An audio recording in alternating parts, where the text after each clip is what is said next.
Bapak. Oke, Assalamualaikum warahmatullahi wabarakatuh. Yang saya Waalaikumsalam. hormati Bapak Ponti selaku dulu dosen saya. Sampai sekarang tetap dosen saya sih. Terus ada rekan saya Ibu Anani. Terima kasih atas undangannya. Seneng banget rasanya bisa kayak balik ke kampus, sedikit sharing-sharing cerita sama teman-teman semua di sini. Oke. Materi hari ini saya akan membawakan terkait kebang sentralan. Ini adalah materi dasar terkait untuk mengenal bank sentral itu seperti apa sih, apa tugasnya, kedudukannya seperti apa, seperti itu. Jadi nggak berat-berat banget. Kita mulai aja ya teman-teman ya. Kalau di kelas saya terserah teman-teman mau apa namanya sambil makan, sambil nyemil nggak apa-apa. Yang penting tetap fokus mendengarkan ya.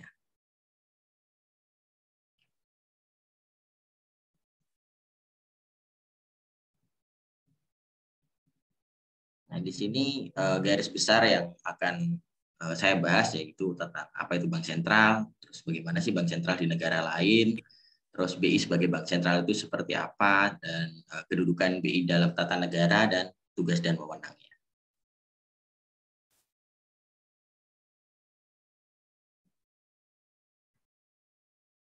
Oke, ini pertanyaan aja dulu ya, biar pada ada yang on mic gitu. Ada yang tahu nggak sih bank sentral itu apa? Boleh dong. Berdasarkan pengertian masing-masing teman-teman aja. Ada yang tahu nggak? Bank sentral itu apa sih? Secara sederhana aja, nggak harus definisi bank sentral adalah, oh nggak usah. Terserah.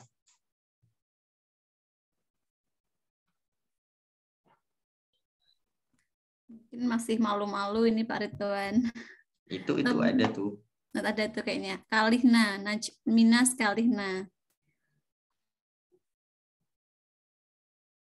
Ayo, siapa yang ingin menjawab? Nggak usah malu-malu. Kita seumuran loh. 10 tahun yang lalu. Enggak bro. Ya udah, aku jawab ya. Nggak usah apa namanya. Kalau apa namanya, secara teorinya kayak gini. Sederhananya bank sentral adalah bank yang memegang simpanan bank lain dan menggunakannya untuk settlement pembayaran antar bank. Terus ada yang bilang juga apa namanya, bank sentral itu adalah bank yang menyediakan likuiditas ekstra pada saat bank umum mengalami kesulitan. Kalau sederhananya bank sentral itu adalah banknya bank lah. Itu sederhananya. Apa namanya, beda dengan bank umum, beda dengan bank BCA, BNI, itu adalah ya bank umum. Kalau bank sentral itu dia nggak melayani nasabah seperti itu. Ya nasabahnya bank-bank itu. Kalau ditanya bank sentral itu apa naik? Banyak bank itu paling gampang. Oke. Nah, untuk area utama tugas dari bank sentral sendiri ada 6. Ini berdasarkan McKinsey ya. Yang pertama adalah pengendalian kebijakan moneter. Yang kedua ada pengelolaan nilai tukar dan cadangan devisa. Yang ketiga adalah agen fiskal pemerintah. Yang keempat sebagai the lender of the last resort. Yang kelima mengelola sistem pembayaran, dan yang keenam mengelola dan memelihara mata uang. Nah, kita mau lihat di negara lain punya bank sentral nggak sih? Punya dong, pasti. Nah, ini udah ada rangkumannya, di mana sebenarnya secara garis besar tugas bank sentral itu ada 3. Otoritas moneter, pengaturan bank, dan sistem pembayaran. Nah, di negara-negara lain itu setiap bank sentral beda-beda. Nggak semuanya melakukan 3 tugas ini. Contoh di Indonesia, bank sentralnya melakukan otoritas moneter, tapi tidak melakukan pengaturan terhadap bank, tapi tetap melaksanakan sistem pembayaran. Nah, kayak gitu. Berbeda di negara Malaysia, di mana bank sentralnya itu melakukan 3-tiganya. Terus di Selandia Baru juga, di Italia pengaturan bank hanya sebagian, dan bank sentralnya tidak melakukan pengaturan di sistem pembayaran. Jadi biasanya ada lembaga lain yang dibentuk untuk mengatur itu. Jadi nggak semua tugas dari bank sentral ini di setiap negara itu sama. Ada yang tahu nggak pengaturan bank kalau di Indonesia itu diatur sama lembaga apa? Ayo, gampang nih.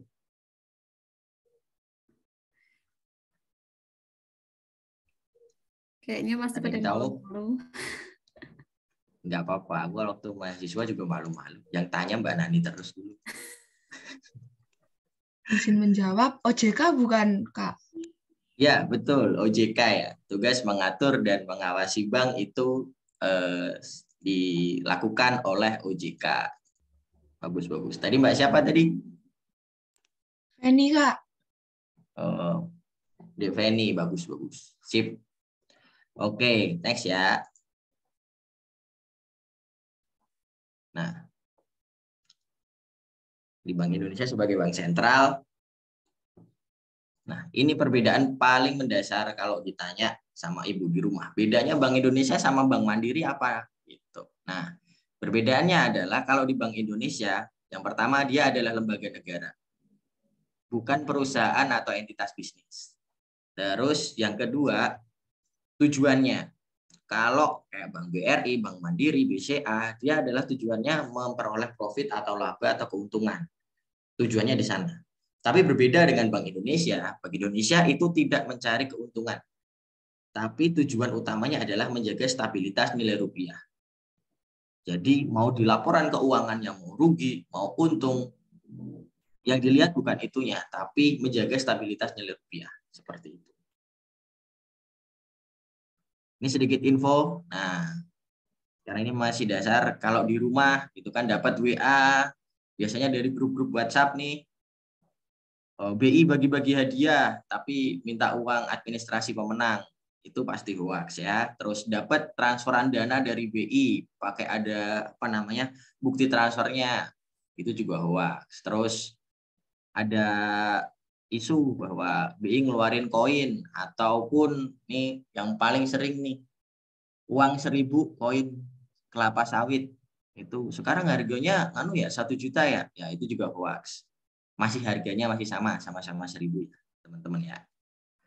Oke, next.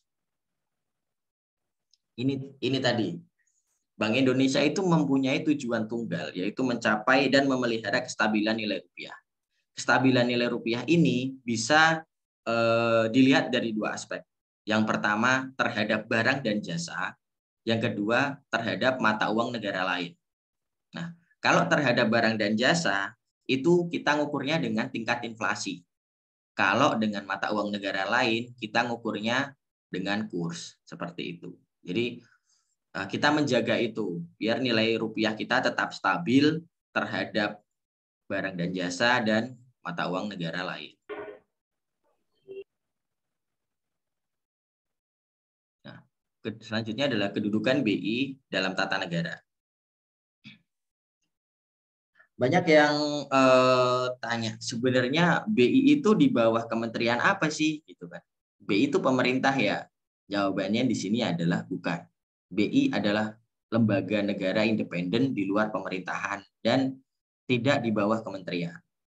Posisinya BI bisa dilihat di sini, di mana Bank Indonesia ini juga melakukan pertanggungjawaban ke DPR.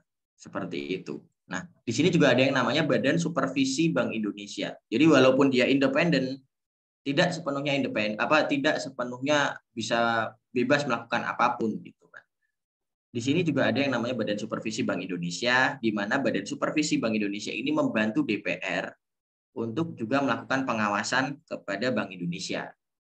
Kalau di DPR itu Komisi 11 seperti itu. Nah, terus pimpinan Bank Indonesia dipilih sama siapa sih? Nah, dipilihnya atas usulan dari Presiden dengan persetujuan DPR seperti itu. Jadi kalau di Bank Indonesia itu dipimpin oleh seorang gubernur, terus di bawahnya itu ada anggota Dewan Gubernur. Nah, itu sebenarnya adalah jabatan politis sebenarnya, karena dipilih atau diusulkan oleh presiden. Jadi yang jadi gubernur itu bisa dari dalam Bank Indonesia sendiri ataupun dari luar Bank Indonesia. Seperti itu. Terus kalau ditanya Bank Indonesia diaudit enggak? Ya, Bank Indonesia tetap diaudit oleh BPK. Di mana laporan keuangan Bank Indonesia ini diaudit setiap tahun, seperti itu.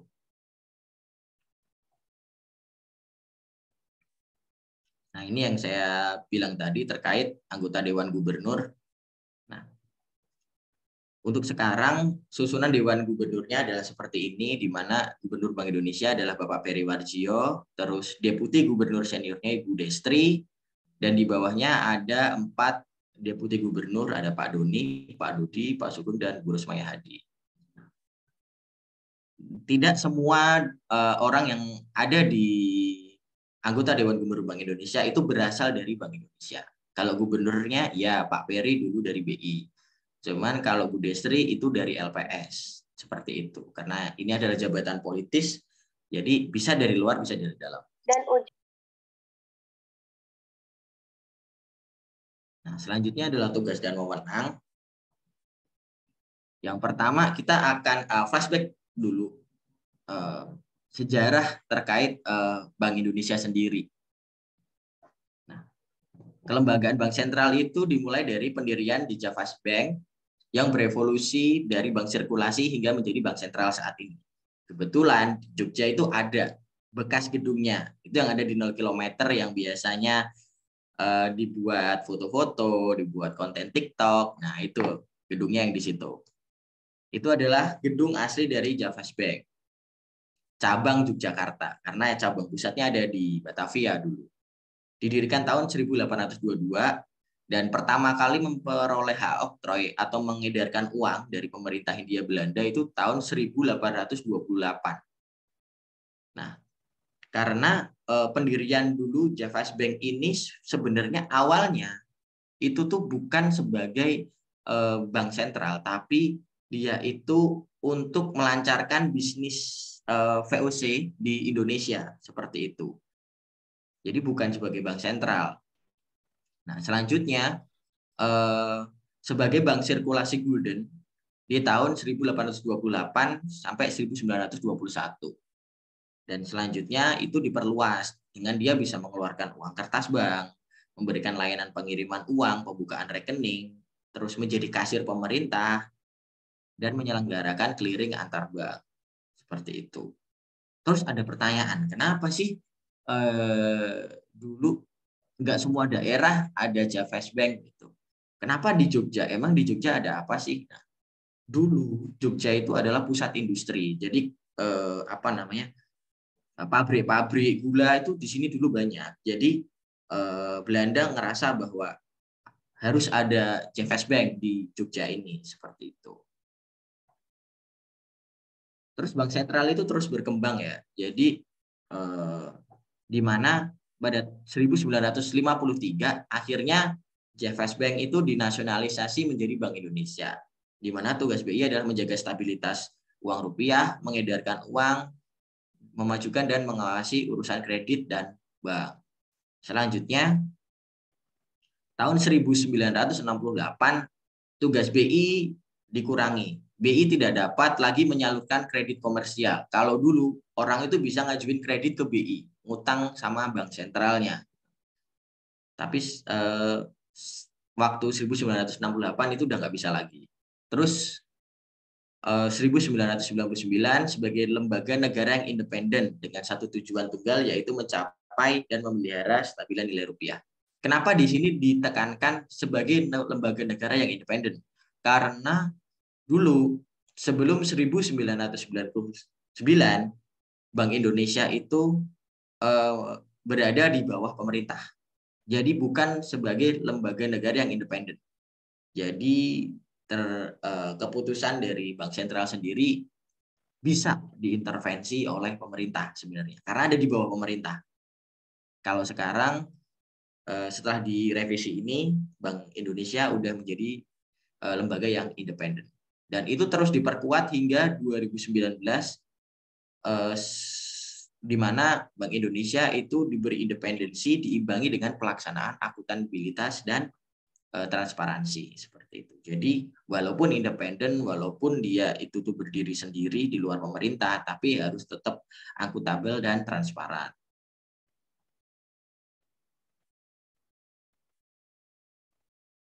Nah, di sini BI itu mempunyai wewenang. Yang pertama adalah mengeluarkan alat pembayaran yang sah dari suatu negara.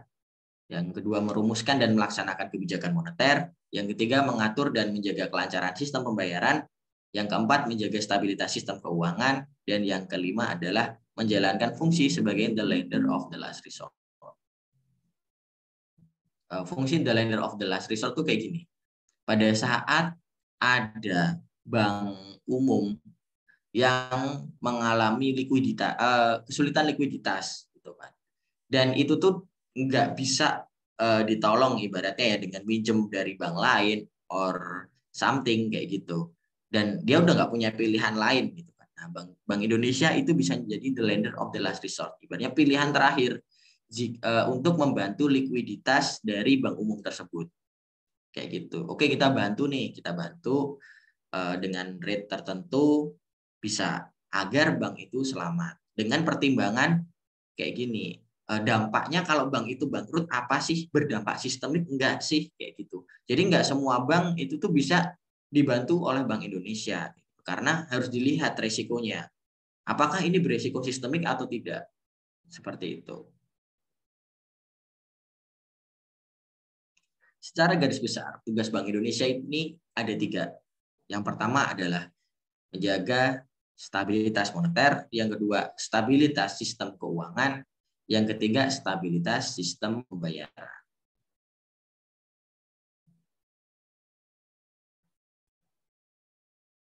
Nah, ruang lingkupnya kurang lebih seperti ini, di mana kebijakan moneter adalah menetapkan sasaran-sasaran moneter dengan memperhatikan sasaran laju inflasi. Yang kedua, kebijakan makroprudensial. Kebijakan makroprudensial ini adalah untuk menjaga stabilitas sistem keuangan tadi. Lakukan pengaturan dan pengawasan sistem keuangan dalam rangka pencegahan dan pembatasan risiko sistemik, peningkatan fungsi intermediasi perbankan, dan peningkatan akses dan efisiensi sistem keuangan. Yang ketiga, kebijakan sistem pembayaran. Ini sebagai melaksanakan penyelenggaraan jasa sistem pembayaran, memberikan izin, atau sebagai regulator, dan lain sebagainya. Oke, kita masuk ke yang ruang lingkup kebijakan moneter. Nah, yang pertama adalah menetapkan sasaran-sasaran moneter dengan memperhatikan laju inflasi. Kenapa sih kita itu sangat concern terkait sasaran laju inflasi? Karena seperti yang kita tahu, inflasi tadi adalah parameter kita menilai kestabilan nilai rupiah terhadap barang dan jasa. Kalau inflasinya tinggi, nah otomatis nilai dari rupiah itu akan menurun. Yang biasanya mungkin dulu satu gorengan itu 500 udah dapat gede, sekarang satu gorengan harus bayar 1.000 untuk dapat size yang sama seperti itu. Nah, itulah pengaruh dari inflasi. Terus bagaimana sih kebijakan moneter itu mengendalikan laju inflasi? Nah, ini ada beberapa yang bisa dilakukan oleh Bank Indonesia, yaitu ada operasi pasar terbuka di pasar uang, baik rupiah maupun valuta asing. Terus menetapkan tingkat diskonto atau penetapan suku bunga acuan. Kalau dulu orang bilang BI rate, nah, tapi sekarang udah berubah namanya, BI 7-day reverse repo rate. Terus ditanya kan, apa bedanya sama BI rate? Apa cuma ganti nama aja? Enggak. Jadi gini, kalau BI rate itu ditetapkannya sebulan sekali melalui rapat Dewan Gubernur. Nah, kalau BI 7 days reverse repo rate, dia itu lebih fleksibel karena pada saat bunga itu berlaku dalam jangka waktu 7 hari, 14 hari, 21 hari, hingga 28 hari. Jadi nggak cuma 1 bulan, tapi bisa diubah. Jika minggu ini nih, Bank Indonesia netapin BI 7 day reverse repo rate 4% gitu. Terus ternyata ada, kita juga nggak mau sih, pandemi ya meningkat lagi secara tajam kayak waktu itu gitu kan. Terus akhirnya Bank Sentral mau mengubah BI rate-nya menjadi 3,75, itu bisa dilakukan langsung minggu depan seperti itu, langsung rapat, langsung ibaratnya menetapkan penurunan. Kalau sebelumnya tuh nggak bisa, harus nunggu bulan depan dulu kayak gitu.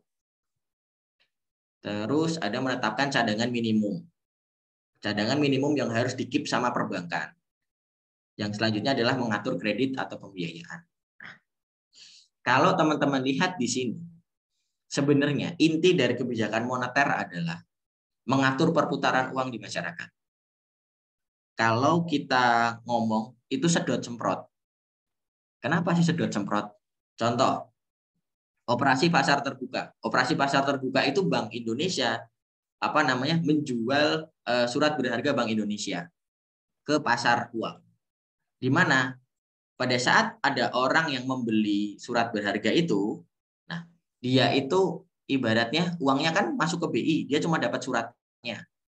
Otomatis uang yang berputar di masyarakat berkurang kan. Nah, kayak gitu. Sama dengan penetapan suku bunga acuan. Contoh, pada saat pandemi kayak gini, perputaran uang di masyarakat kan dikit banget ya, karena susah cari uang dan lain sebagainya. Nah, Bank Indonesia ingin menstimulus itu, di mana ini harus lebih uang yang beredar di masyarakat untuk menggerakkan perekonomian. Ya udah, yang pertama, dia mengurangi cadangan minimum yang harus di-keep sama perbankan. Dia ngomong sama perbankan, oke, cadangan minimum kamu dari 5% aku turunin ke misal 3%. Berarti ada 2% yang bisa kamu puterin di masyarakat dengan kredit kayak itu. Terus tingkat suku bunga acuannya aku turunin dari 4% ke 3,5%. Nah, suku bunga acuan itu adalah suku bunga acuan untuk kalau kalian tahu kayak tabungan, deposito, kredit. Nah, mengacu ke BI 7-day reverse repo rate tadi. Dengan Bank Indonesia menurunkan itu, masyarakat kan jadi misal yang mau nabung, wah bunganya kecil ya gitu kan. Daripada tak tabung ya udahlah nggak jadi gitu. Biar orang itu narik uangnya dari bank buat diputerin di masyarakat kayak gitu. Terus karena suku bunga kreditnya juga turun, nah masyarakat jadi lebih berani ngambil kredit. Suku bunga kreditnya ternyata sekarang udah turun dan kalau suku bunganya segini aku berani nih ngambil kredit. Ya udah dia ngambil kredit dari bank. Akhirnya kan ada uang nih keluar dari bank. Ya, itu kan bisa berputar di masyarakat. Intinya kayak gitu. Jadi kebijakan ini bersifatnya countercyclical kayak gitu. Pada saat ekonomi sedang down, Bank Indonesia akan berusaha ngangkat. Ngangkatnya dengan apa? Yaitu biar likuiditas di masyarakat atau perputaran uang di masyarakat lebih banyak sehingga bisa menggerakkan perekonomian. Jadi nggak langsung drop terus. Jadi kita angkat lagi seperti itu. Kebalikannya, pada saat ekonomi lagi boom atau lagi keren banget lah pertumbuhan ekonominya lagi tinggi kayak gitu. Nah, Bank Indonesia akan melakukan pengetatan biasanya. Suku bunganya kita naikkan. Biar apa? Biar uang itu nggak terlalu banyak beredar di masyarakat. Biar harga-harga itu tuh nggak pada naik seperti itu. Karena semakin banyak uang yang beredar di masyarakat, harga di pasaran di market itu pasti akan naik dan itu biasa disebut inflasi seperti itu. Nah, kan kita harus jaga itu. Inflasi nggak boleh terlalu tinggi, tapi harus ada pada di sasaran laju inflasi yang sesuai dengan target kita. Seperti itu. Jadi kalau ditanya kebijakan moneter Bank Indonesia itu kayak apa sih? Yaitu ingat aja tadi sedot semprot, di mana pada saat ekonomi lagi boom, kita sedot. Terus pada saat ekonomi lagi boost ataupun lagi terpuruk, ya udah kita semprot uang gitu ke market atau ke masyarakat, seperti itu. Nah, selanjutnya ada kebijakan dari ruang lingkup makroprudensial. Kan tadi ada nih, Deveni jawab, jika yang mengatur dan mengawasi bank. Ya betul, OJK. Kenapa sih ke OJK? Karena dulu memang BI kerjaannya adalah mengatur dan mengawasi bank. Tapi itu dulu sebelum ada OJK. Nah, setelah ada OJK, fungsi itu diberikan ke OJK. Sejak 1 Januari 2014, tugas mengatur dan mengawasi bank sesuai dengan UU nomor 21 tahun 2011 dialihkan dari Bank Indonesia ke OJK. Nah, terus Bank Indonesia kerjanya ngapain dong? Kalau nggak ngatur dan ngawasin bank. Bank Indonesia tetap mengawasi perbankan, tapi secara makroprudensial. Nah, kebijakan makroprudensial adalah kebijakan yang ditetapkan oleh BI untuk ikut mendorong terpeliharanya sistem stabilitas sistem keuangan melalui pengaturan dan pengawasan sistem keuangan. Seperti itu. Jadi sederhananya ini aku gambarin pakai 2 gambar ini. Kalau OJK itu ruang lingkupnya adalah mikroprudensial. Mikroprudensial itu lebih mengarah kepada analisis perkembangan individu lembaga keuangan. Jadi OJK ini mengawasinya tuh per pohon. Oh, pohonnya BNI, oh pohonnya Mandiri, oh pohonnya BCA. Dia akan lihat satu-satu. Sedangkan Bank Indonesia itu akan ngawasin hutannya. Jadi kalau per pohonnya itu diawasin sama OJK, Bank Indonesia tuh ngelihatnya secara makronya, langsung hutannya kayak gitu. Dan kebijakan-kebijakannya pun secara makro juga kayak gitu, nggak melihat secara individu. Seperti itu. Itu secara gampangnya.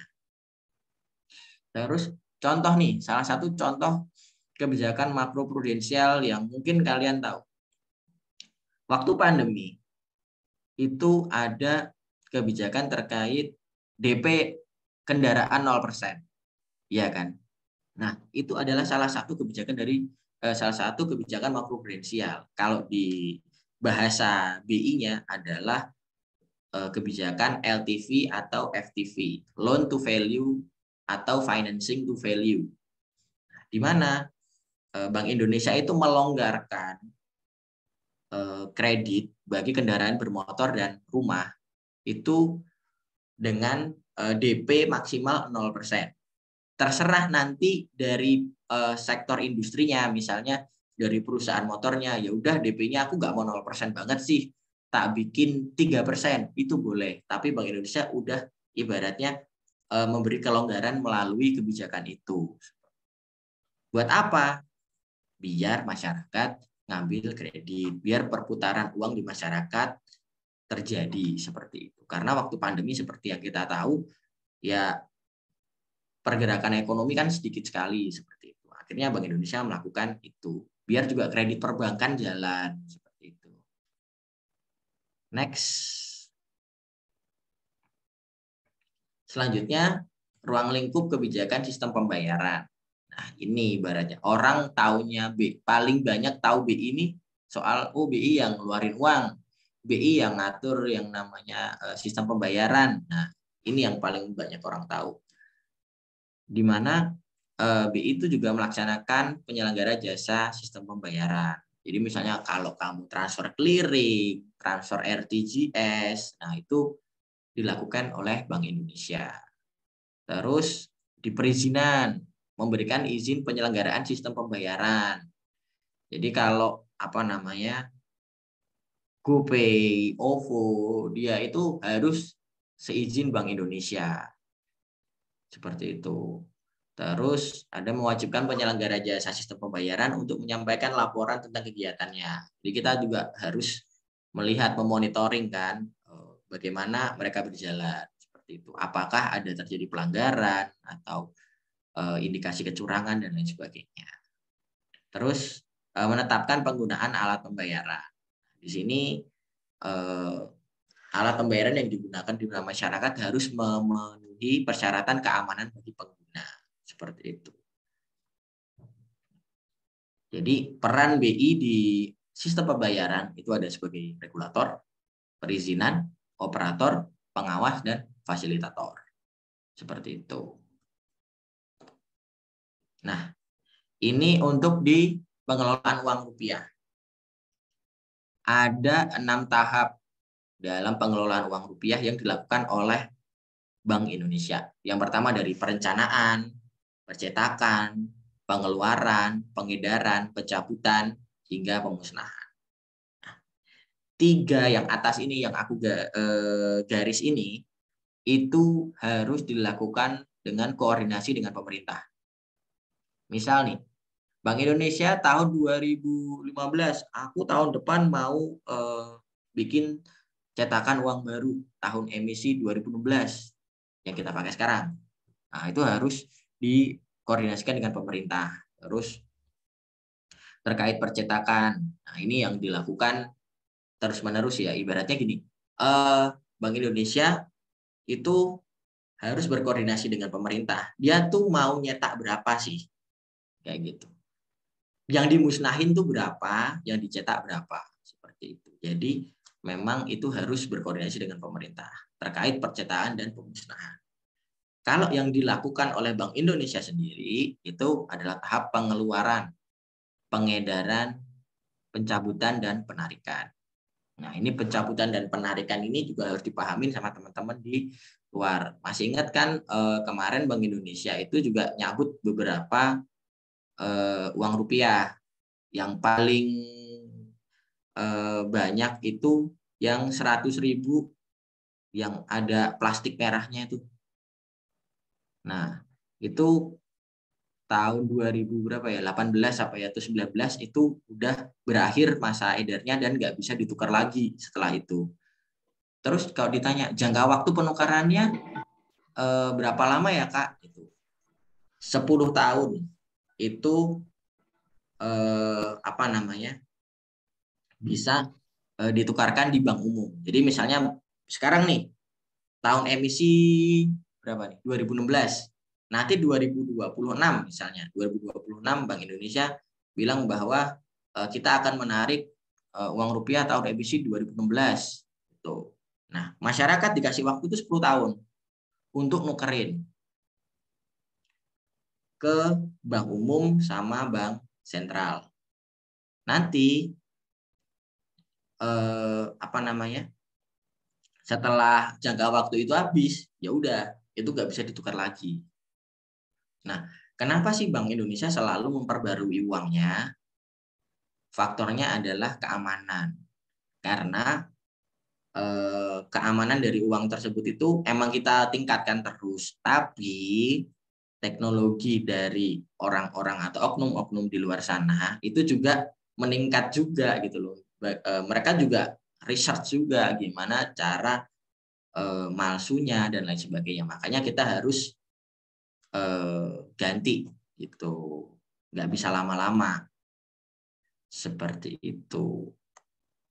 Oke, selanjutnya ini terkait sistem pembayaran non tunai. Kalau tadi tunai, yang ini adalah non tunainya. Nah, di mana Bank Indonesia ini punya blueprint sistem pembayaran Indonesia 2025. Nah, yang berfungsi untuk menavigasi peran industri sistem pembayaran di era ekonomi keuangan digital. Sehingga transformasi digital dan fintech dan perbankan terjadi interlink dan adopsi teknologi digital di sistem pembayaran.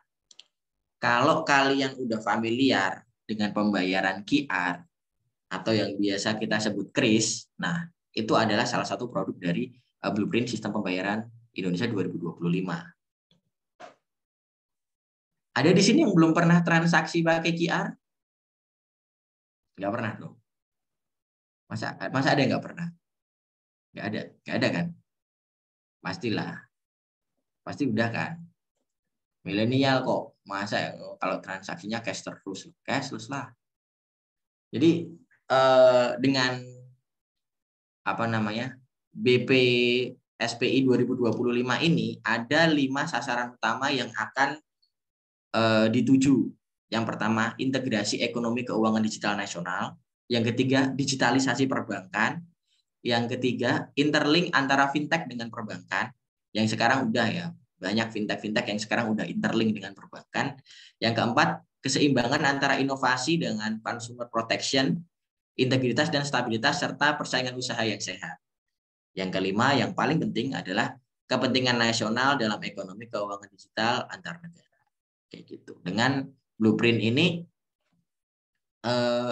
ibaratnya sistem pembayaran Indonesia itu tuh udah punya milestones. Oh, ini tahun ini ya kita bikin ini, tahun ini bikin ini, kita harus ngejar apa. Nah, ini semuanya ada di blueprint ini. Nah, kalau 5 inisiatif utama dilihat bisa nih di sini.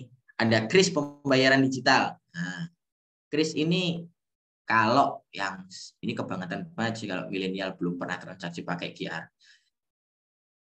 Jadi kris ini itu tuh bukan aplikasi, bukan apa ya hal yang harus kalian download di Play Store. Tapi kris ini adalah standar. Bank Indonesia hanya mengeluarkan standar. Jadi kalau ditanya standarnya helm itu apa? SNI. Kalau standarnya QR itu kris. Sederhananya kayak gitu. Nah, terus Desember ini nih kita akan melakukan launching yang namanya BI Fast. Nah, BI Fast ini adalah sarana transfer real time 24 jam per 7 dengan biaya yang lebih murah. Mas, aku juga bisa tuh transfer jam 10 malam sekarang, nggak perlu BI Fast. Iya, itu pakai sistem yang namanya online banking kan. Bayarnya 6,5. Nah, kalau pakai BI Fast, itu besok lebih murah. Di mana yang dibebankan Bank Indonesia kepada perbankan itu hanya Rp19. Kalau dari perbankan ke nasabah sekitar 2.500. Jadi bisa lebih murah ya. Seperti itu. Itu salah satu dari produk dari PSBI 2025. Terus ke depan itu ada yang namanya Payment ID. Nah, Payment ID ini sederhananya ini juga udah dipraktekkan di India. Di mana kalau kita sekarang transfer kan harus pakai rekening, nomor rekening nih. Kamu bank apa, nomor rekeningnya apa gitu. Nah, besok akan dikembangkan terkait unique ID-nya. Jadi bisa pakai email kamu, bisa pakai NIK kamu. Jadi transfer itu nggak harus pakai nomor rekening. Tapi kita bisa pakai NIK kita masing-masing ataupun pakai email. Pokoknya yang unik lah, unique ID. Saat ini sedang dikembangkan seperti itu.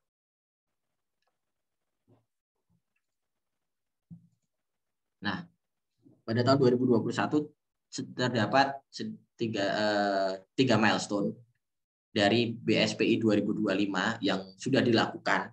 Ini yang pertama adalah reformasi regulasi, di mana Bank Indonesia itu sudah mengeluarkan satu peraturan Bank Indonesia yang menaungi atau menggantikan 135 peraturan lainnya. Jadi emang dibuat satu peraturan PBI payung namanya, di mana itu lebih bisa meringkas 135 peraturan lainnya. Terus yang tadi aku jelasin, BI Fast, ini akan di launching Desember ini. Terus ada SNAP, Standar Nasional Open API. Nah, ini adalah buat industri ya, buat perbankan atau fintech, di mana kalau dulu kalau perbankan mau link sama fintech itu tuh dia harus nyamain API-nya. API adalah Application Programming Interface, biar bisa ngomong. Jadi ada bahasa yang mereka sama-sama sepakatin biar bisa ngelink antara bank sama fintech. Nah, itu tuh butuh biaya investasi yang besar dari kedua belah pihak. Tapi dengan Snap ini ibaratnya kita membuat satu standar. Nah, ini tuh akan lebih murah. Jadi satu bahasa yang sama untuk semua perbankan dan fintech sehingga bisa menekan biaya yang harus dikeluarkan oleh industri. Seperti itu. Yang ketiga, ini yang paling dekat sama mahasiswa dan masyarakat yaitu KRIS. Nah, KRIS ini ada banyak tipe. Ada MPM atau Merchant Presented Mode. Ini yang biasanya kalian kalau beli minuman, kamu beli Starbucks or something, itu ada di depan kasir, kalian yang scan. Terus ada Customer Presented Mode. Nah, ini Customer Presented Mode itu kalian yang di-scan. Jadi QR-nya ada di HP kalian dan nanti merchant-nya yang nge-scan. Ini sedang kita kembangkan juga, ya semoga bisa itu buat tol. buat masuk tol kayak gitu. Terus ada TTM. TTM ini bukan teman tapi mantan, tapi tanpa tatap muka, di mana kode QR ini bisa dikirimkan ke orang-orang dan itu bisa langsung di-scan. Scan-nya bukan pakai HP lain ya, tapi kalau kalian ke salah satu aplikasi yang warna hijau, Hohek. Nah, kalau ada aplikasi Hohek itu kamu tinggal klik cari di galeri gambar krisnya dan itu bisa langsung dibayar seperti itu. Dan yang paling terbaru tahun ini adalah kris cross border, di mana Bank Indonesia sudah menjalin hubungan dengan Bank of Thailand untuk yang pertama piloting project, di mana krisnya Thailand itu bisa dipakai di sini dan krisnya Indonesia juga bisa pakai di sana. Jadi kalau wisatawan, kalau kalian suatu saat jalan-jalan ke Thailand, nggak perlu bingung cari money changer. Kalian bisa bayar pakai Hohek, bisa pakai Oppo, nah, kayak gitu. Langsung di-scan aja karena QR mereka sudah bisa nge-link dengan standar kris dari Indonesia seperti itu. Sekarang lagi tahap piloting project, semoga bisa disusul dengan negara-negara yang lain kayak Malaysia, terus nanti ada Singapura, Jepang, maupun yang paling penting nih biasanya Arab Saudi nih ya. Biar kalau mau haji, umroh gitu kan, tinggal bawa HP, udah nggak perlu bawa dompet arisan yang gede-gede gitu. Mau beli apa aja tinggal scan di sana. Oke, selanjutnya.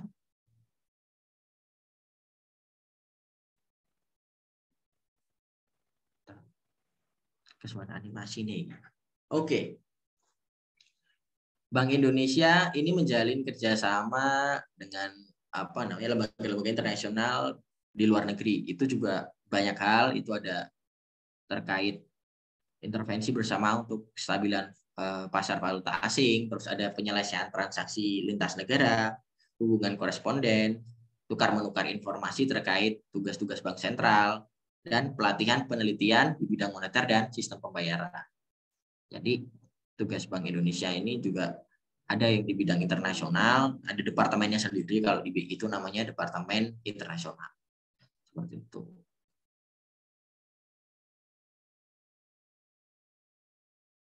Oke, gitu aja kayaknya teman-teman, Mbak Nani, itu yang bisa saya sampaikan sedikit terkait dunia kebank sentralan. Jika ada pertanyaan terkait bank sentral, penasaran bank sentral tuh kerjaannya ngapain aja, terus apapun sih kayak gitu, boleh tanya-tanya, terserah, bebas, anggaplah kayak teman sendiri, umur kita nggak jauh guys. Oke, terima kasih. Assalamualaikum warahmatullahi wabarakatuh. Oke, terima kasih Pak Ridwan untuk pemaparan materinya. Silakan teman-teman mahasiswa, Mas dan Mbak, apabila ada yang ingin ditanyakan, bisa raise hand atau mungkin menuliskan pertanyaannya di kolom chat. Ini sudah ada yang muncul nih Pak Ridwan di kolom chat. Mungkin saya bacakan aja nih. Ada dari yang pertama dari Dek Hanim.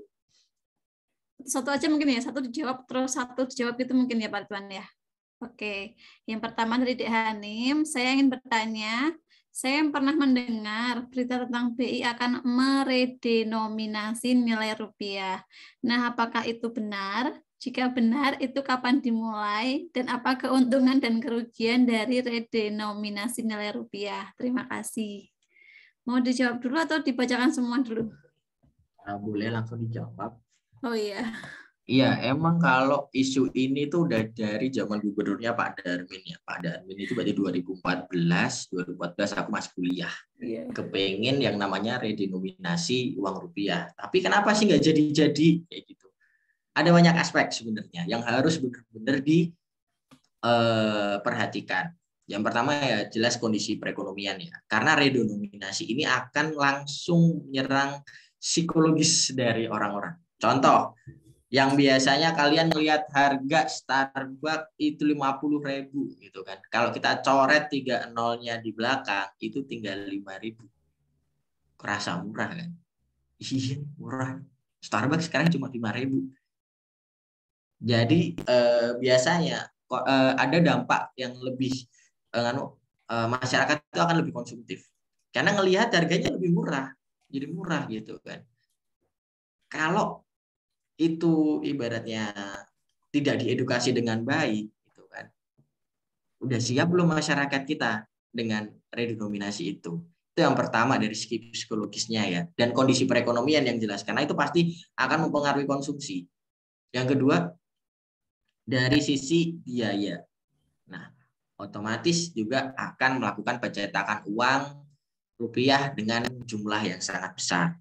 Karena menarik kan, menarik yang ada di masyarakat sekarang entah berapa triliun itu yang ada di masyarakat itu harus ditarik dan digantikan lagi dengan yang baru. Nah, yang pertama itu ada concern biaya juga. Dan aspek-aspek lain yang sebenarnya jadi pertimbangan Bank Indonesia dengan pemerintah.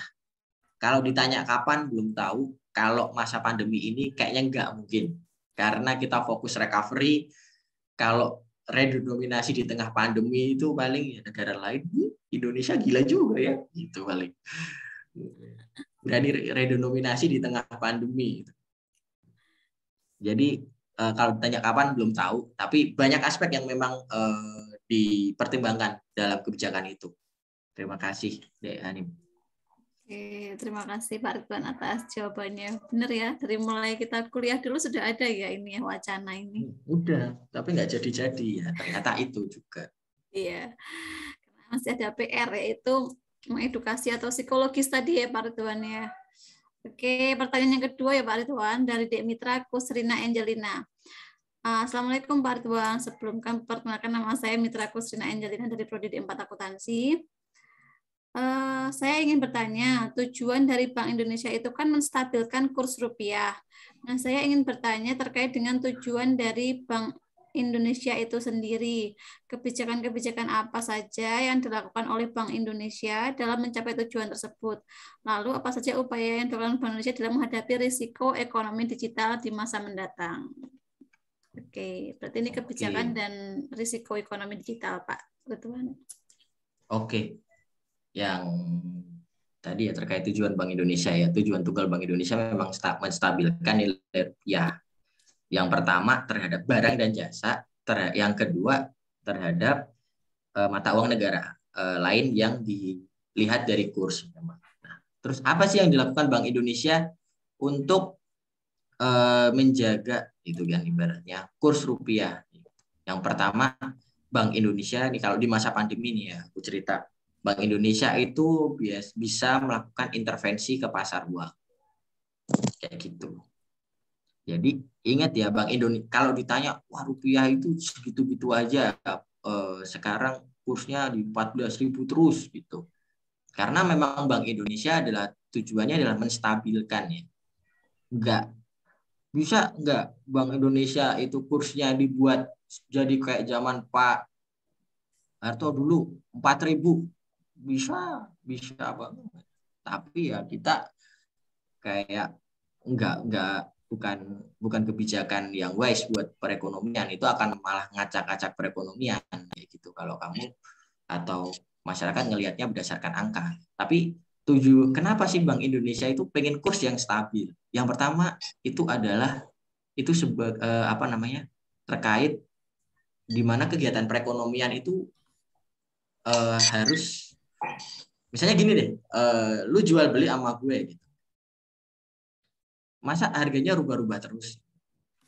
Semalam 13.000, ntar besok pagi 16.000 gitu kan. Bisnis kita nggak akan jalan gitu. Karena harganya tuh nggak stabil. Nah itu kenapa fokus kita adalah kestabilan nilai rupiah. Seperti itu. Terus Bank Indonesia ini bisa mengintervensi ke pasar. Kalau kita ngomongin kurs ya. Contoh, pada saat kurs rupiah itu melemah parah kemarin waktu pandemi gitu kan. Melemah parah sampai ke 15 ribuan lebih gitu kan. Bank Indonesia itu akan melepas dolarnya. Jadi dia ada reverse ada apa ya? Reverse tuh devisa. devisa. Nah, devisa ini adalah sebuah alat juga untuk menstabilkan nilai rupiah di pasar seperti itu. Jadi pada saat rupiah ini lemah, rupiah itu melemah berarti banyak investor yang jual rupiahnya ke pasar. Udah nih, misalnya pandemi nih, jeder gitu kan. Udahlah, aku balik aja ke negaraku gitu kan. Uangnya ini, aku nukar rupiahku ke dolar, aku mau balik ke Amerika. Nah, itu yang bikin rupiah kita itu menurun seperti itu. Nah, gimana sih Bank Indonesia buat nahan itu? Salah satunya dengan intervensi di pasar uang, di mana nanti Bank Indonesia akan melepas reverse-nya atau melepas devisanya dalam bentuk dolar ke market kayak gitu. Nih, gua beli rupiah lu, gua kasih dolar. Jadi biar stok dolar di market itu juga ada, biar rupiah itu jatuhnya itu enggak jauh banget kayak gitu. Makin sedikit stok dolar yang ada di market itu akan mempengaruhi harga rupiah juga terhadap dolar seperti itu. Jadi Bank Indonesia nanti kalau ternyata kursnya menguat parah nih sampai 12.000 gitu kan. Bank Indonesia akan ya udah dolarnya gua beli, gua kasih rupiah nih biar rupiah di market juga makin banyak. Biar naik ke 13. Balik lagi ke stabil kayak gitu. Pokoknya kita adalah mencari kestabilan, bukan mencari rupiah serendah-rendahnya atau setinggi-tingginya itu enggak. Jadi Bank Indonesia bisa mengintervensi pasar. Terus apa yang dilakukan Bank Indonesia dalam menghadapi risiko ekonomi digital? Itu tadi jawabannya. Blueprint Sistem Pembayaran Indonesia 2025. Itu adalah jawaban dari bagaimana Bank Indonesia menghadapi risiko ekonomi digital. Karena ekonomi digital ini kuncinya adalah satu, kolaborasi. Ekonomi digital itu bukan masanya kamu jalan sendiri-sendiri. Fintech, bank-bank, enggak. Ekonomi digital adalah ekonomi dengan dasar kolaborasi. Jadi bareng-bareng. Harus ada interlink, harus saling ngomong. Pemrogramannya pun juga harus sama, sistemnya juga harus saling ngomong. Kamu bisa bayangin berapa QR yang harus dimiliki sebuah merchant kalau nggak ada kris. OVO, link aja, Dana, wow, kayak banget dengar ngarepe. Itu nggak akan efisien gitu kan. Meh dodol minuman apa dodol QR gitu kan. Jadi dengan kris gitu kan. Cukup satu QR aja, itu masyarakat bisa mau dari PJSP itu penyelenggara jasa sistem pembayaran, mau dari yang merah, biru, kuning, oranye, pink, bisa semua kayak gitu. Terus juga kita membangun di BPSPI itu juga interlink, biar perbankan saling ngomong. Kalau dulu kan yang bisa bayar QR ya fintech doang. Oh sekarang enggak. Kalau kalian punya bank macam-macam, ada bank BCA, bank Mandiri dan lain sebagainya, kalian juga bisa bayar langsung dari rekening kalian kayak gitu. Jadi bisa ngelink, mau yang si merchant punya QR-nya Shopee misalnya, tapi kan udah kris, kalian bayar langsung pakai Mandiri, itu bisa, udah bisa saling ngomong antara fintech dan perbankan. Bisa karena memang kita nggak bisa kita pungkiri bahwa digitalisasi itu datang dengan risiko juga, makanya kita ngeluarin BPSPI itu untuk memitigasi risiko tersebut. Terima kasih. Berarti besok ini ya Pak Ridwan, cuman satu toko, satu QR gitu bisa dipakai, maaf nih, benar bisa dipakai OVO, bisa dipakai Shopee Pay gitu-gitu. Udah sekarang, udah dari 2020. Jadi kalau kalian nih belanja di Hartono itu kan di depan tuh ada QR tuh yang warnanya merah sama putih ya kayak gitu. Pokoknya template-nya sama kayak gitu. Itu udah kris. Jadi kalian mau scan dari fintech, bahkan dari rekening Mandiri pun langsung bisa. Mau BNI pun bisa, BPD pun bisa. Kayak gitu. Oh. Lebih efisien ya. Lebih efisien. Iya benar-benar lebih efisien jadinya. Oke, makasih Pak Ridwan. Ada lagi pertanyaan dari Devina Octavia. Dia bertanya terkait dengan uang nih Pak Ridwan. Nah, ini sukanya Pak Ridwan ini. Nah, uang ini kadang masih dijumpai, ada uang kertas yang dicoret, terus ada juga yang sobek, terus diselotip, terus masih bisa digunakan untuk bertransaksi. Mengenai kasus tersebut, apakah uang yang seperti saya sebutkan di atas masih boleh digunakan untuk proses transaksi atau tidak? Jika tidak, apakah BI menyiapkan strategi untuk menghilangkan uang yang dicoret atau sobek tersebut? Karena kenyataannya masih ada di kalangan masyarakat. Ya, yang ditulisin-tulisin tuh. Iya, iya. Jelas, Bank Indonesia itu malah nggak melarang ya. Pokoknya ada 5 jangan. Ibaratnya kalau merawat uang jangan dicoret, jangan staples, jangan dibasahi, jangan diremas, jangan di apalagi ya. Ya pokoknya ada 5 jangan gitu ya. Nah, kenapa sih masih ada beredar di masyarakat uang yang dicoret atau yang di staples? Nah, sebenarnya itu karena minimnya edukasi masyarakat terkait uang itu sendiri. Kalau sekarang kan ada yang namanya gerakan cinta, bangga, dan paham rupiah. Rupiah itu, uang rupiah itu juga apa ya, simbol kedaulatan negara gitu. Kalau kalian pernah pegang dolar lecek itu kalau kalian tukerin, itu tuh wah bisa debat sama money changernya, asli deh. Kayak gitu. Karena kesadaran orang di luar sana terkait dolar itu tuh tinggi gitu loh, bahwa ini tuh alat bayar. Bukan kertas ada gambarnya bisa dicoret-coret. Itu sebenarnya tuh kebiasaan masyarakat, dan ini aku juga minta tolong ke teman-teman semua, kalau ada kayak saudara, tetangga atau keluarga inti gitu, sukanya nyetaplesin uang, jangan. Nyoretin uang itu juga jangan. Karena gini, guys, ya aku kawanku kerja di BI Jogja, di mana Bank Indonesia itu punya yang namanya unit pengelolaan uang rupiah. Di mana teman-teman ini kerjanya adalah mengelola uang yang masuk dari perbankan. Ada uang layak edar atau disebut ULE, ada yang tidak layak edar atau UTLE.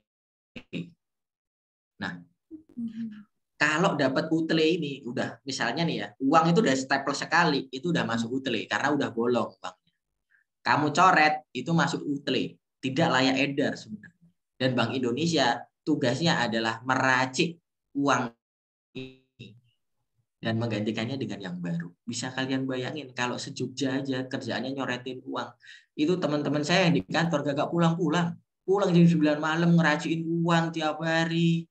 Kalau kerjaan uang itu udah nggak boleh bawa HP, ya kan, nggak boleh bawa HP, bajunya nggak ada kantongnya, ngeracin uang dari pagi. Kalau kalian nggak kasihan itu loh ya guys, aku juga ingetin ke teman-teman ya, Bank Indonesia ini udah berapa mengedukasi bermacam-macam ya terkait masyarakat. Jangan dong di staples, jangan dong dibasahin kayak gitu. Jangan dirusak uang ini karena yang pertama biaya cetak laginya juga lumayan, ya kan. Belum lagi nanti dapat yang bolong dikit. Kalau kalian pernah setor tunai di ATM, itu kalau uangnya udah bolong, nggak akan mau mesinnya karena udah dianggap sebagai uang tidak layak edar kayak gitu. Nah, kalau misal kalian nggak bisa ngerawat uang, ya udah transaksi non tunai aja. Itu. Jadi uangnya dirawat baik-baik, dicintai baik-baik gitu kan. Karena ini menarik loh guys, ini kalau mau tahu satu fakta. Kejadian dulu kita pernah kehilangan satu pulau kan di Kalimantan. Sipadan. Yes. Kalau nggak salah. Sipadan. Kenapa itu bisa jatuh ke tangan Malaysia? Nah itu karena uang yang beredar di Sipadan adalah ringgit, bukan rupiah. Walaupun itu dari peta dan lain sebagainya dari budaya itu Indonesia, tapi karena uang itu adalah simbol kedaulatan. Barang kecil itu yang ada di dompet kalian itu adalah simbol kedaulatan. Jadi itu tuh sangat berharga ya guys ya teman-teman semua. Jadi jangan diuntel-untel, jangan. Sekarang kan kalau misalnya, Mas kalau mau infak ya kan mau harus dilipat-lipat. Kan sekarang infak bisa pakai kris. Kalian kan bawa HP, masih Jumatan nih kan. Infak pakai kris itu bisa. Nggak kepotong lagi kalau pakai kris. misalnya masjidnya UNY nih, ada kotak infak, kasih kris saja Mbak Neni. Itu nanti mahasiswa kalau mau infak scan aja, selesai langsung masuk. Infak 5.000 masuknya 5.000, nggak dipotong. Enak, nggak perlu nuku-nuku uang lagi sekarang. Kayak gitu. Itu teman-teman. Ya, benar juga ini Pak Ridwan. Kayaknya perlu ini sosialisasi nanti untuk menggunakan kris di UNY mungkin ya, terutama kayak Mas Muja. Ya, Nah, kalau kita ada penggalangan dana mungkin ya, kalau misalkan anak-anak UKMF itu. Nah, ini ada pertanyaan lagi Pak Ridwan dari Amirotin Dini Iswah. Mau mengajukan pertanyaan yang out of content, tapi saya pikir banyak yang ingin bertanya ini gitu kan. Bagaimana pengalaman Bapak awal masuk di BI? Bagaimana mungkin bisa menjadi pegawai BI ibaratnya? Caranya dulu bagaimana prosesnya? Oke. Ini cerita dikit ya, mungkin bisa teman-teman apa namanya ya, ambil lah dari perjalanan aku dulu masuk BI itu, jujur belum tahu banget tentang BI itu apa, belum pernah ikut sosialisasi kayak gini ke bank sentralan ya taunya di mata kuliah gitu. Awalnya tuh dulu cuma coba-coba coba-coba yang namanya job seeker kan. Aku dulu lulus dari UNY itu nggak langsung di Bank Indonesia, tadi yang bilang aku jadi akuntan dulu gitu kan, karena aku sadar di CV-ku tuh bolong banyak banget, cuma ada kegiatan organisasi aja tapi pengalaman kerja nggak ada. Waktu itu ya udahlah aku jadi akuntan dulu, tapi aku jadi akuntannya sebelum lulus, jadi aku udah dapat SKL nih, aku langsung cari kerja gitu. Jadi aku wisuda besok paginya kerja udahan. Nah terus tapi kalian itu kalau bekerja tetap harus punya mimpi dong. Aku juga punya mimpi waktu itu. Oh, aku harus di sini nggak boleh lama-lama. Di sini aku harus cari pengalaman bagaimana kerja dan lain sebagainya. Aku harus ke tempat yang lebih tinggi. Entah itu CPNS, entah itu di lembaga lain. Kebetulan waktu itu ada 2. Bukaan CPNS sama Bank Indonesia bareng. Gitu kan. Aku lihat program staff gitu kan. Udahlah, aku coba. Ternyata pengumumannya duluan yang Bank Indonesia. Akhirnya aku keterima. Tapi CPNS ini udah sampai kesehatan nih. Aduh, kesehatan nih gitu kan. Gimana ya? Ya udahlah, aku lepas aja yang apa namanya CPNS kayak gitu. Akhirnya aku masuk ke Bank Indonesia. Di Bank Indonesia itu tuh dari latar belakang banyak banget ilmu. Jadi sebenarnya pada waktu kalian masuk ke Bank Indonesia balik ke nol lagi. Kalian harus belajar lagi kayak gitu. Nah, yang paling penting adalah kemauan buat belajar. Terus ini ada pertanyaan menarik kalau aku lagi sosialisasi dia. Dulu Mas Ridwan kuliah IPK berapa? Pinter ya gitu. Waduh. Pintar. Enggak, aku tuh gak pinter-pinter banget loh. Kalau kalian mau tahu, aku tuh SMA itu udah mau DO. Ya, aku udah SMA udah mau DO. Masuk UNJ itu udah hoki banget, orang tua aku udah sampai nangis-nangis itu. Wih, masuk UNJ gitu kan, masih bisa kuliah gitu. Serius, aku tuh SMA tuh bodoh banget ya, nakal banget. Nah ini juga pelajaran buat kalian bahwa nggak ada yang namanya waktu terlambat untuk bertobat guys. Gitu kan. Dari yang aku SMA tuh bener-bener nggak bisa, yang bukan harapan orang tua gitu kan. Tapi di kuliah aku masuk UN itu bener-bener gembleng mentalku. Kenapa? Contoh, aku masuk UKMF Kristal. Kenapa aku masuk sana? Aku cuma mau belajar apa sih itu penelitian. Udah, awalnya itu. Ketemu Mbak Nani juga di sana gitu kan. Walaupun sekelas juga ketemu Mbak Nani juga di sana. Aku di sana tuh ya pong-pong bolong sebenarnya di UKMF Kristal itu awalnya gitu kan. Tapi kan di situ aku belajar. Di masa kuliah ini adalah masa kalian untuk gembleng itu semua karena beda loh kuliah sama sekolah. Kuliah itu kalian cari semuanya sendiri. Sekolah kalian disuapin. Kalau kuliah kalian nggak makan sendiri, nggak ada yang nguapin, sumpah. Pak Ponti itu, aku juga masih ingat kalau di sini masih ada Pak Ponti. Pak Ponti itu tipikal dosen yang juga ngasih banyak motivasi ke aku. Di mana ini motivasi yang paling penting adalah kamu boleh kerja di mana aja, yang penting kamu harus punya target. Kayak gitu. Dulu Pak Ponti bilang kayak gitu. Kalau bisa nih kerja di Jogja gaji Jakarta, gitu. Aku dalam hati, mana mungkin gitu kan. Tahu sendiri UMR-nya. Iya, UMR-nya berapa Jogja gitu kan. Tapi yang paling penting adalah punya target gitu. Jadi aku tuh nyoba-nyoba terus. Bahkan pada saat aku udah di Bank Indonesia nih. Aku di Bank Indonesia, aku belajar dari nol. Aku jurusan akuntansi, aku masuknya humas. Jauh, Pak. Akuntansi nih jadi humas. Yang biasanya ya jurnal penyesuaian, tiba-tiba jadi humas, koordinasi komunikasi kebijakan. Gimana itu? Tapi itulah, kamu harus bisa beradaptasi secepat mungkin. Dan satu lagi, pada saat aku masuk staff, aku nggak berhenti di staff. Aku nggak berhenti, oh aku udah masuk BI, udah. Nggak. Ada bukaan program calon pegawai muda Bank Indonesia atau PCPM. Yang aku sekarang ini, aku masih OJT sebenarnya.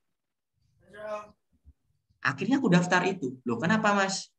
Karena kalau PCPM itu nanti pangkatnya langsung naik asisten manajer. Jadi kamu harus punya milestone guys. Gitu. Misalnya, ya emang udah masuk BI nih, misalnya udah masuk BI, tapi kamu tuh harus belajar terus gitu. Kalau ada kesempatan ambil.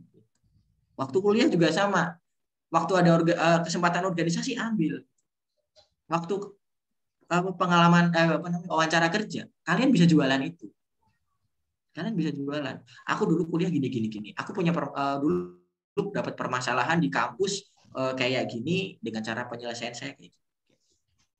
Kalian akan punya banyak pengalaman buat diceritain. Kayak gitu.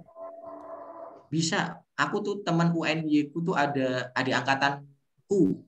Jadi kan aku 2000, kita 2000 berapa ya, Mbak? 2012. 2012. Nah, 2012. Nah, aku tuh masuk BI sama satu adik angkatan 2013.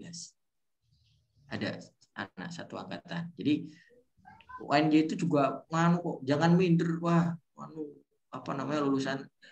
Kalau udah di dunia kerja nih, nama kampus itu tuh belakangan.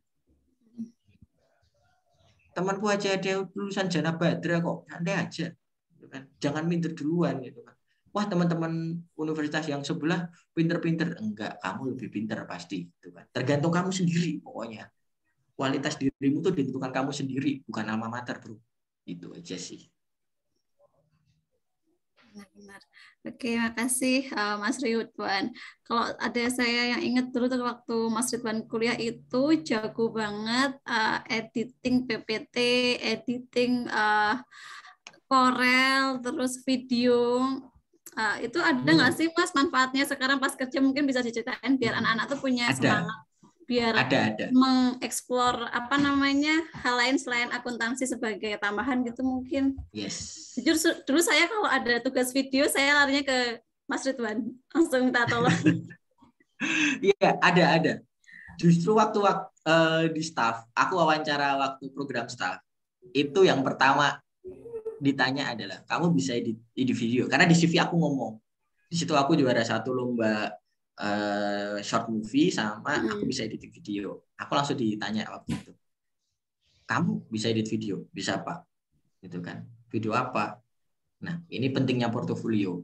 Waktu itu tak bukain beberapa videoku. Ini Pak. Gitu kan? Jadi aku tuh nggak ngomong doang, aku tuh bisa ngedit video tuh ada hasilnya gitu. Ini. Nah, bisa ditunjukin. Entah kalian upload di Instagram, di YouTube or something, itu penting. Jadi di situ mungkin dia mulai tertarik dari aku gitu kan. Kenapa kamu bisa video gini. Mungkin dari situ kenapa aku arahin ke komunikasi ya, karena aku waktu bilang adalah video adalah komunikasi yang paling efektif sekarang gitu.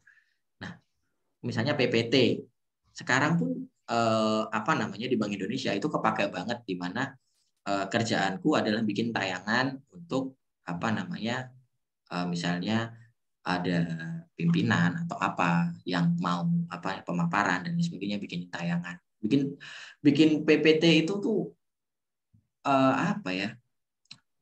kalian kalau kebiasa gitu bisa bedain kok PPT yang bagus sama yang enggak. Ada beberapa slide tadi yang tak pakai, ada yang enggak, ada yang bagus. Ada yang bagus ya karena lagi niat, kalau yang enggak ya karena emang terlalu banyak informasinya. Tetap soft skill itu penting guys. Apa ya, skill-skill lain dibanding di luar akuntansi itu juga penting. Mau editing video, mau kamu bisa nge-MC sekalipun, mau kamu mau explore apapun itu penting. Karena kayak aku nih, ya kalau aku fokus akuntansi tok, ya aku akan kesulitan juga kerja di BI. Karena apa? Aku kerja di BI-nya jadi humas, ya kan? Akuntansinya kepakai sebelah mana kalau humas gitu kan? Itu. Jadi penting bagi teman-teman buat memanfaatkan waktu di kampus semaksimal mungkin. Karena kalau nyarinya waktu udah lulus, Anda udah ada embel-embel pengangguran, guys. Itu yang berat di mata tetangga. Mas nggak kerja, gitu. Berat banget tekanan. Jadi nggak fokus belajar, malah fokus ngerasani tetangga. Jadi mumpung di kuliah nih, maksimalin kalian. Punya waktu luang itu kan, ya nggak apa ya, jangan langsung pulang ke kosan tidur lah, janganlah, apalah ikut ikut apa namanya, UKMF apa gitu, atau ikut UKM apa gitu,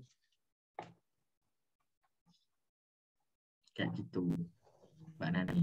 Oke, makasih Mas Ridwan. Ada pertanyaan lagi nih terkait apa namanya pemasukan ya. Dari Dianggi Novita Wahyuningsi. Sebelumnya, mohon maaf di luar materi lagi. Apakah mahasiswa D4 Akuntansi mempunyai kesempatan magang dan bekerja di BI? Mungkin lebih ke, ada nggak sih program magang mahasiswa di BI gitu? Oh iya, ada. Kalau magang bisa. Kalau magang bisa. Kalau kerja pun bisa. Kalau ini kita bahas magang dulu ya. Kalau magang itu nanti, kalau di Bank Indonesia itu ada magang, ada dua, antara magang di kantor pusat ataupun magang di kantor perwakilan Bank Indonesia di Jogja. Misal kalau di Jogja ya. Nah, itu ada dua.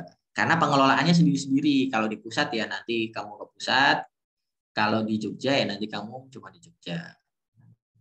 Untuk syaratnya itu aku masih kayak cuma surat pengantar dari kampus, terus CV, terus apa ya, biasanya proposalnya opsional sih kalau nggak salah. Oh nganu, kartu hasil studi juga, yang itu yang panjang banget apa ya, KHS ya, EDHS ya, nah itulah itu. Tapi karena banyak banget yang minta apa namanya magang di BI, itu akan diseleksi. Oke. Nah, itu penting. Kenapa kalian harus ikut organisasi? Pembeda kalian secara administrasi itu apa sih kalau ada seleksi kayak gitu? Ya, kalau kalian nggak ikut organisasi, si A sama si B, sama-sama UNY misalnya. Tapi yang satu organisasinya banyak, achievement-nya ikut lomba banyak, ya udahlah pilih yang B, easy banget lah. Gitu loh. Kalau yang A nggak pernah ngapa-ngapain. Itu dari seleksi administrasi, misal kayak gitu. Terus kalau kerja di Bank Indonesia itu biasanya kalau untuk D4 itu rekrutmennya pro hire. Jadi gini, pro hire itu dia akan ngerekrut D4 tapi yang udah ada pengalaman. Karena kebutuhan di organisasi itu untuk ilmu-ilmu yang emang udah ada, harus spesifik. Contoh, jadi akuntan di Departemen Keuangan. Udah, itu akan cari D1 ataupun D4 yang punya pengalaman jadi akuntan berapa tahun, yang akan dimasukin ke sana kayak gitu. Jadi emang bener-bener apa ya namanya, spesifik kayak gitu. Beda sama aku, kayak aku sekarang PCPM nih, aku UJT, aku sampai sekarang tuh belum tahu akan ditempatin di fungsi mana, apakah di UMKM ataupun di moneter ataupun di sistem pembayaran, aku tuh belum tahu kayak gitu. Tapi kalau rekrutmen pro hire dia tuh udah jelas ditempatinnya di mana kayak gitu. Memang untuk anak D4 ini penting untuk mengasah pengalaman juga ya, maksudnya sebelum mungkin mendaftar ke BI harus cari pengalaman dulu mungkin di sebagai akuntan di tempat lain, baru nanti daftar pro hire BI seperti itu ya. Iya, Apa kayak Mas Ridwan kan dulu juga di tempat lain dulu baru di BI gitu kan. Iya. Itu karena emang CV-ku bolong-bolong aja sih Mbak. Jadi nggak pede aku mau. Bolong banyak nih. Oke.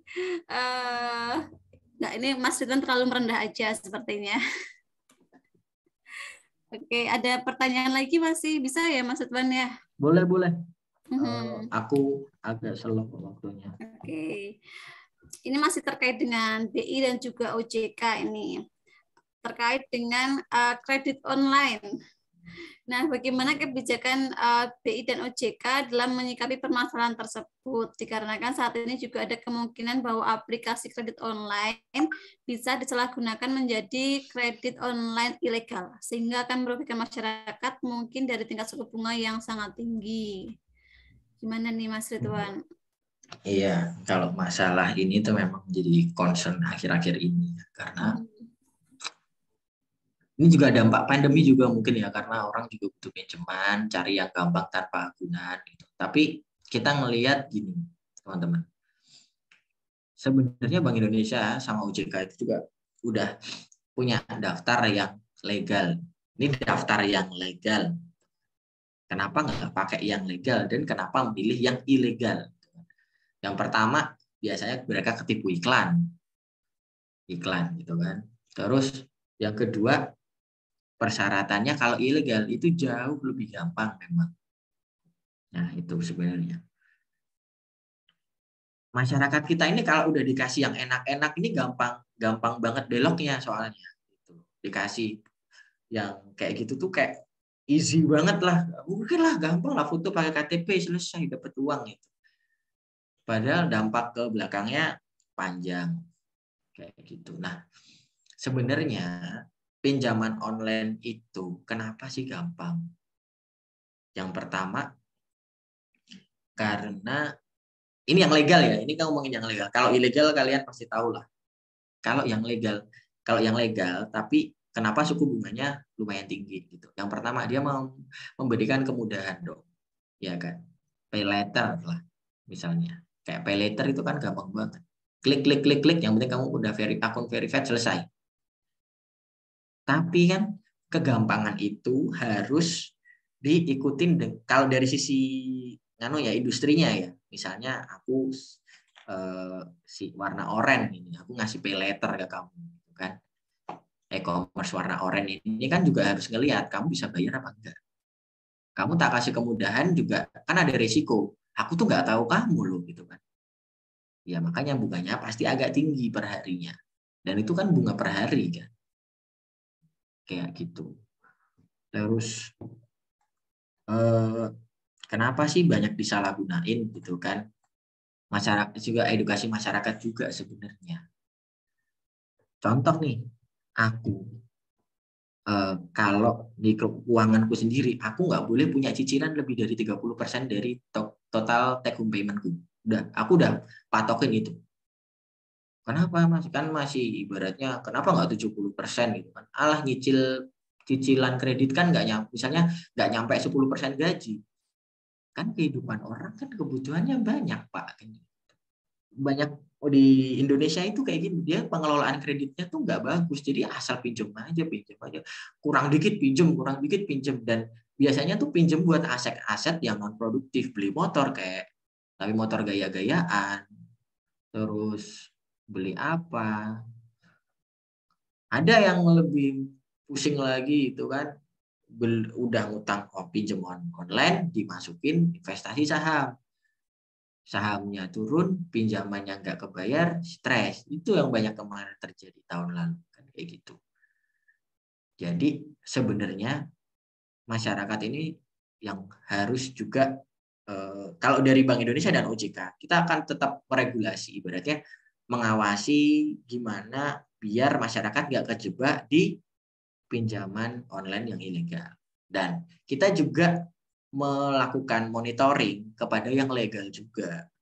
Apakah ada pelanggaran yang dilakukan oleh mereka seperti itu. Itu kenapa peran OJK di sini sebagai dia yang ngawasin pohon nih, gitu kan?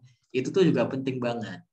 Karena kalau BI kan ngelihat secara makronya ya, secara gimana sih fintech di Indonesia kayak gini, butuh regulasi apa yang harus kita regulasi.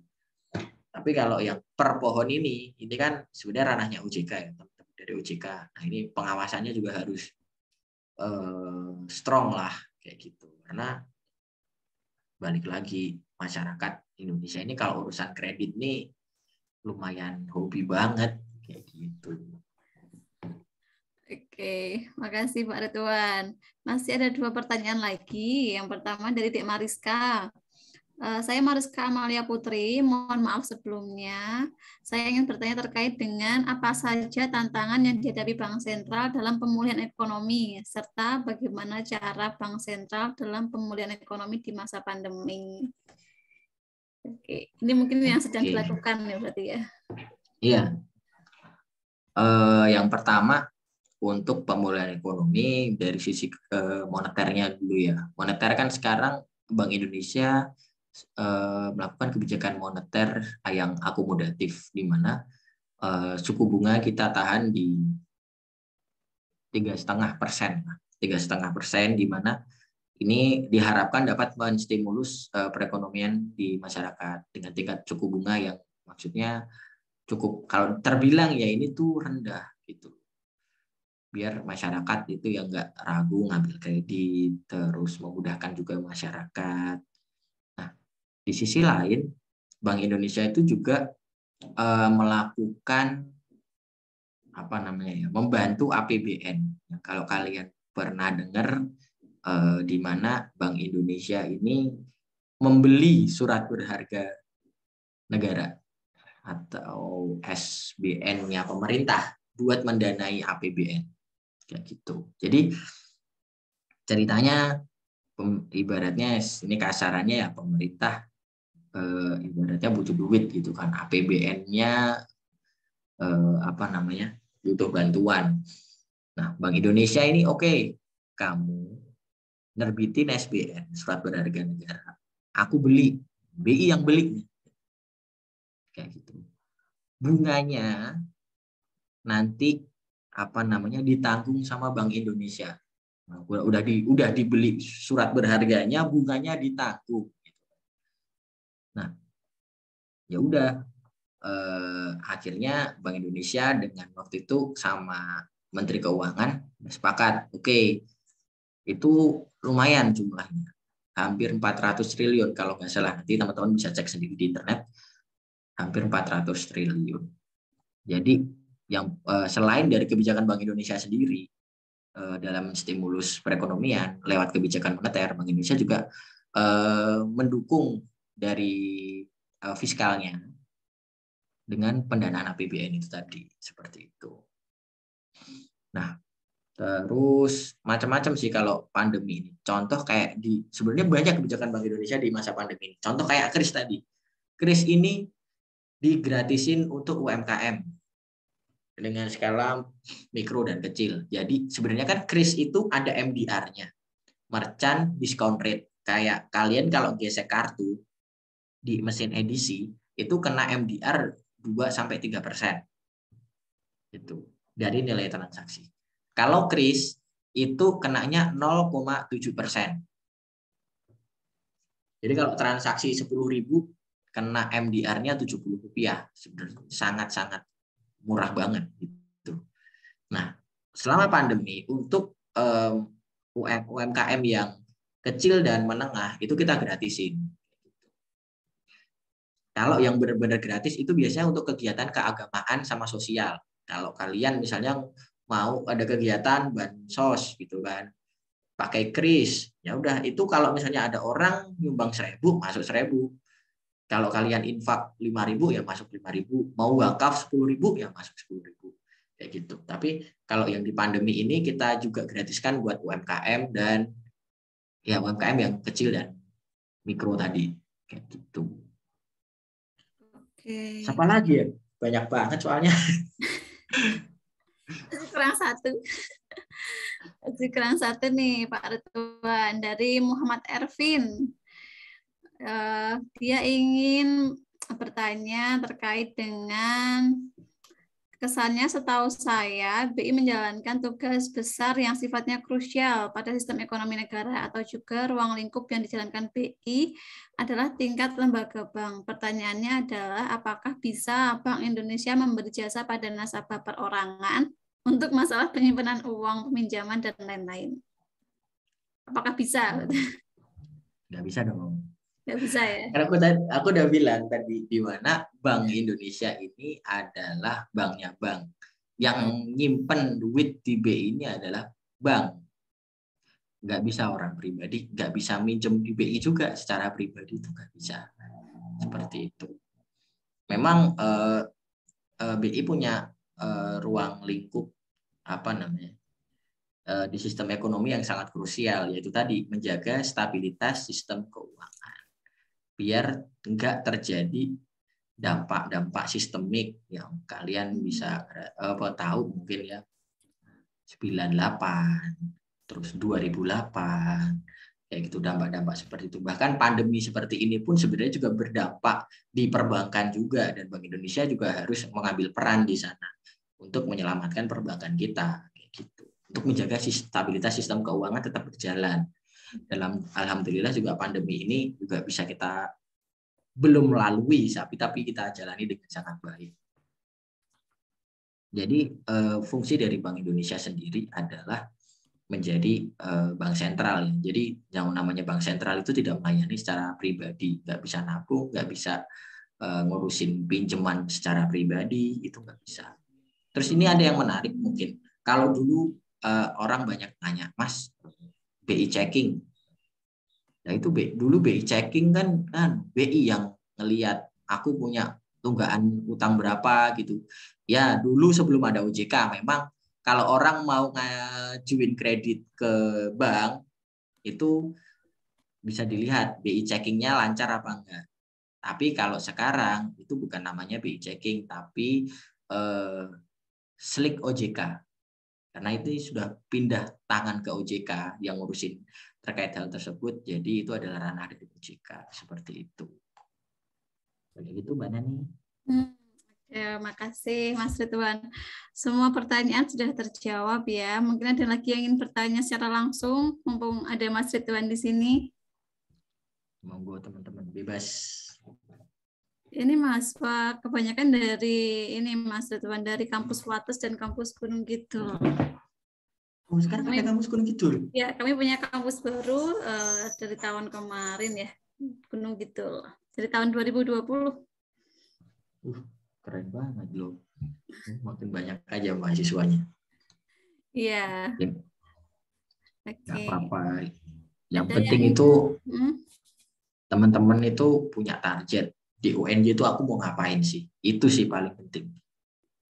Karena ya jujur aja aku tuh berubah tuh dari UNJ. Dari sebelumnya itu anak yang nggak tahu apa-apa, tapi aku bisa belajar banyak di UNJ.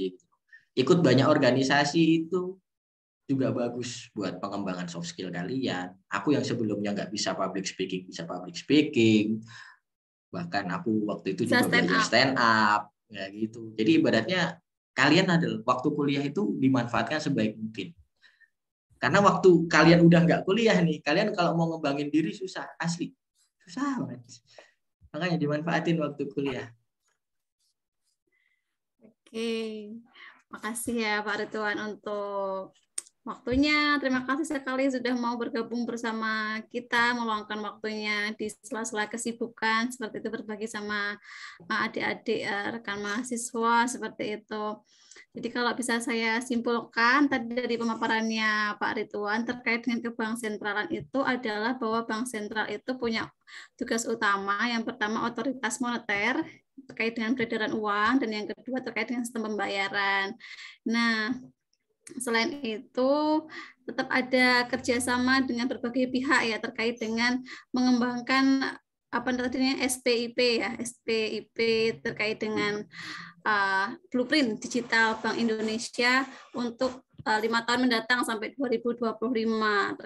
Termasuk mahasiswa-mahasiswa ini juga perlu gitu ya untuk berpartisipasi menggunakan KRIS contohnya seperti itu.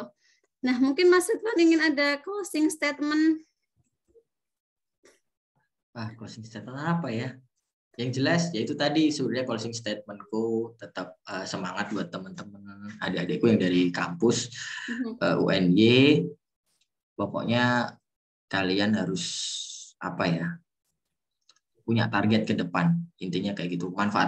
Manfaatkan di kuliah dengan sebaik-baiknya. Kalian belajar di kelas maupun virtual maupun offline, ikutin banyak kegiatan karena itu sebenarnya adalah uang saku kalian besok kalau mau cari kerja. Itu aja sih dari aku. Sama ini Mas Ridwan, anak-anak tuh beberapa ada yang mungkin masih worry, masih cemas karena mungkin akreditasi di M4 sekarang masih B gitu. Setipe sama kita dulu yang masih C gitu ya. Mungkin ada mungkin tips and trick gitu dalam mungkin besok mencari kerja atau mungkin mengatasi kecemasan tersebut. Oh, sebenarnya nggak usah cemas, orang aku daftar B juga akreditasi UB. Iya. Balik lagi ya guys ya, kualitas diri itu yang paling penting. Yang namanya lembaga atau perusahaan yang akan nge-hire kalian, itu akan ngelihat aspek itu di belakang. Ya. Yang penting itu kalau kalian berkualitas, kalian punya soft skill, punya kompetensi, punya emang kemampuan yang dibutuhkan sama perusahaan, yang akan di-hire gitu.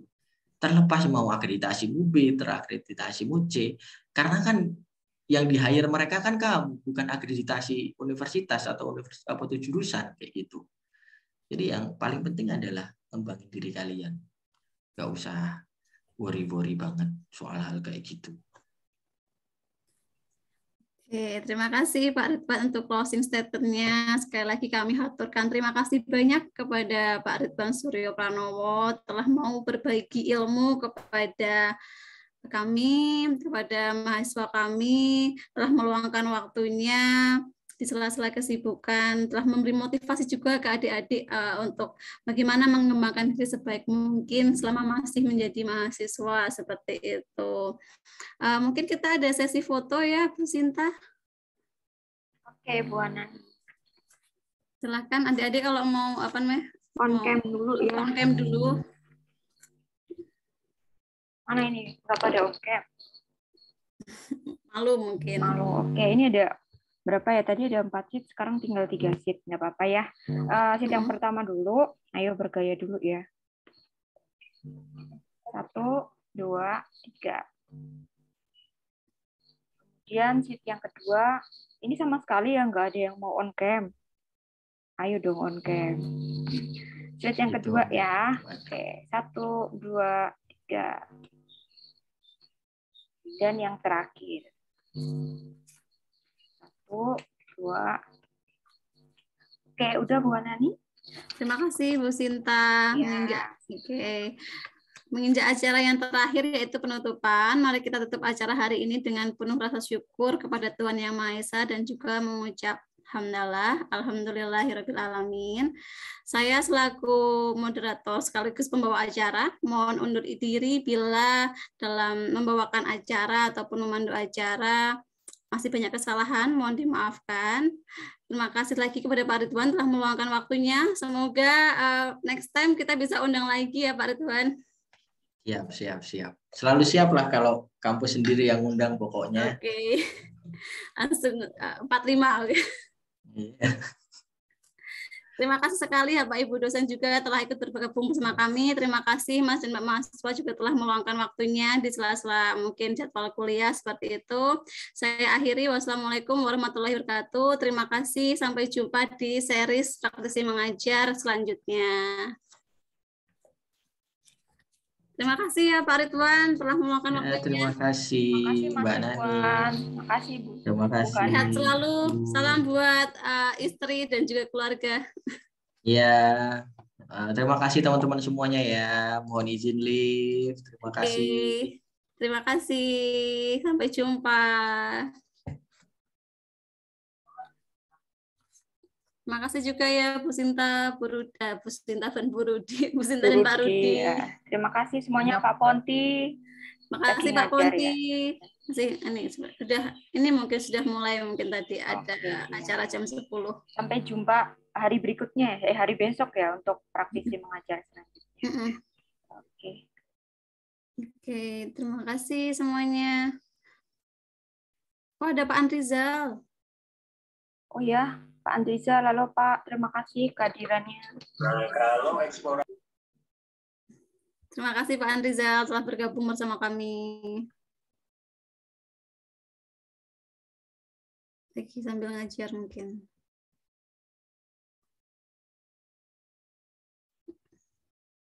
Ini yang S1 masuk nggak sih? Masuk nggak? Gimana nih?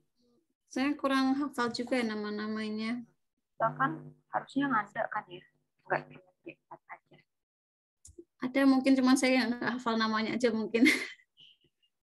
Izin live ya Ibu-Ibu. Terima Iya, silakan kasih Pak Pak Rudi. Rudi. Saya N aja mungkin ini ya tinggal. Iya. Oke, terima